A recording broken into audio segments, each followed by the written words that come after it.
He's doing a short sermon.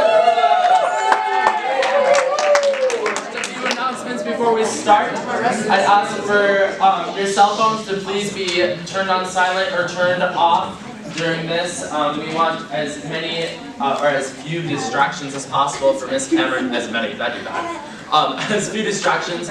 So please stay also in this room. Yeah, just stay in this room in this little vicinity, and it's all yours. Isaiah 43:1. Now, O Jacob, listen to the Lord who created you.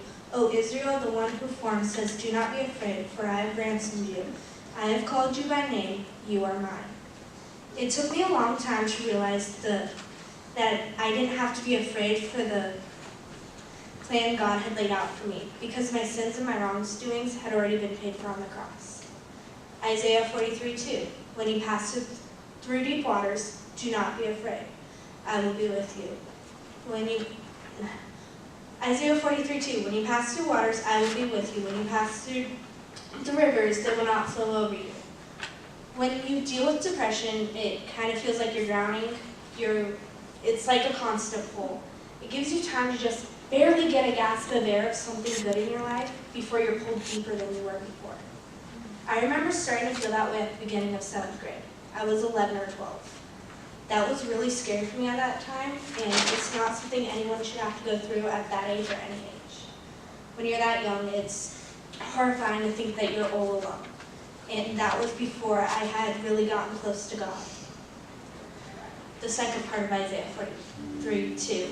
When you walk through fire, you will not be burned. The fire will not destroy you. When I was about 15, I was pushed into a situation I should have never been in at that age. And I got burned by people very close to me. One of those people went on to live hundreds and hundreds of miles away from me. I can remember sitting in my room crying and pleading with God, please let this person stay. Please keep them here in my life. They're the most important person to me. But little did I know that God's hand was already at work. When that person left, my life got a lot better. One of the quotes I used to say, and it's anonymous, is, throw the roses into the abyss and say, here's my thanks to the monster who didn't succeed in swallowing my spirit. After that time in my life, I came to God. I found my renewal in Him.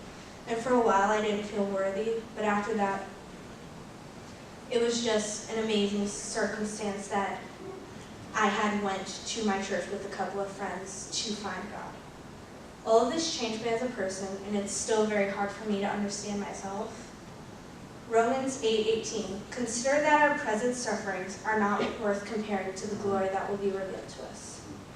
Now I can thrust all my worries upon God's hands, instead of taking them out of myself. Romans 8:31. What shall we say in response to this? If God is for us, who can be against us? Come on.